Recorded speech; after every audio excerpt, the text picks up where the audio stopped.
আসসালামু আলাইকুম। চলে এলাম আর একটা রেসিপি নিয়ে, সবচেয়ে সেরা গাজরের হালুয়া। প্রথমে গাজরটাকে একটু ছিলে নিয়ে ওতে ভালো করে একটু ধুয়ে নিলাম। তারপরে গাজরটাকে ভালো করে গ্রেট করে নেব। গ্রেট হতে হতে বলে দিই, আমার নাম হলো মাবিয়া শেখ। আমি একটা সাধারণ মেয়ে, আমার বাড়ি শিরাকোট, রাজারামপুর। তো চলো কী কী উপকরণ নিয়েছি বলে দিই। গুঁড়ো দুধ, চিনি, গাজর আর এলাচ দুটো। পরিমাণ মতো চিনি নিয়েছি বলতে গেলে 4 চামচের মতো চিনি নিয়েছিলাম। তো কড়াইটা বসিয়ে একটু হাফ চামচের মতো ঘি নেবো, বেশিটা ঘি নেবো না, অল্প তো ওই জন্য হাফ চামচ ঘি নিয়ে তাতে গ্রেট করা গাজরটা দিয়ে দেবো, দিয়ে একটু হালকা নেড়ে চেড়ে নেবো, বেশি যাতে না জল থাকে।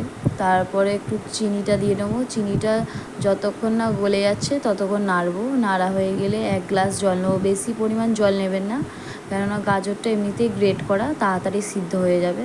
জলটা দিয়ে একটু বলক চলে এলে তারপরে গুঁড়ো দুধটা দিয়ে দেবো, দিয়ে আবার একটু হালকা নেড়ে চেড়ে দেবো যাতে না দোলা পাকিয়ে যায়। গুঁড়ো দুধটা নেড়ে চেড়ে দিয়ে তারপরে একটু সামান্য ফুটে উঠলে তারপরে ঢাকনাটা চাপা দিয়ে দেবো।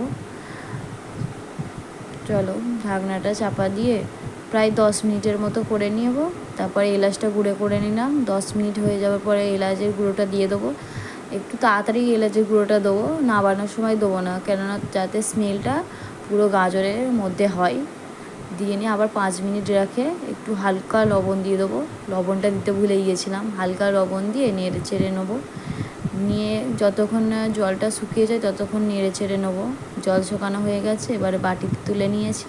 একটু দেখতে সুন্দর করার জন্য একটু কাজু বাদাম কুচি করে এতে দিয়ে দিলাম। তো কেমন লাগলো অবশ্যই ট্রাই করবেন। যদি ভিডিওটা ভালো লাগে লাইক আর অবশ্যই একটা সাবস্ক্রাইব